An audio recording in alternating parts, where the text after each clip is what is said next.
1325 Masihi, Ibnu Battuta berangkat dari Maghribi menuju ke Mekah untuk menunaikan haji. Beliau merentas utara Afrika meliputi Tunisia kemudian ke Mesir melalui Iskandariah dan Bandar Kahirah. Dari Kahirah beliau menuju ke Damsyik dan sempat belajar di sana sebelum menuju ke Mekah. Setelah selesai musim haji, beliau meneruskan pengembaraannya ke Iraq dan Parsi.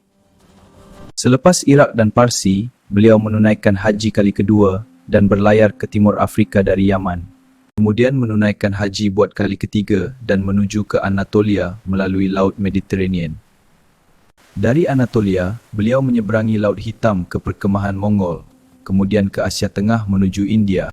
Di India, beliau dilantik menjadi hakim selama 8 tahun. Pada tahun 341, kapal yang sedang berlayar telah karam sebelum tiba di China.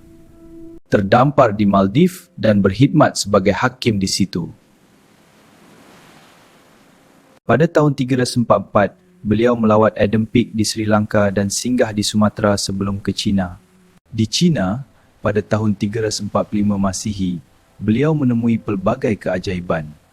Tahun 346, beliau meninggalkan China, tiba di Maghribi 3 tahun kemudian. Dalam perjalanan pulang, beliau merentas Selat Gibraltar untuk ke Granada dan Mali. Setibanya di Maghribi, beliau mengarang naskah Rihlah dan kemudian wafat di situ.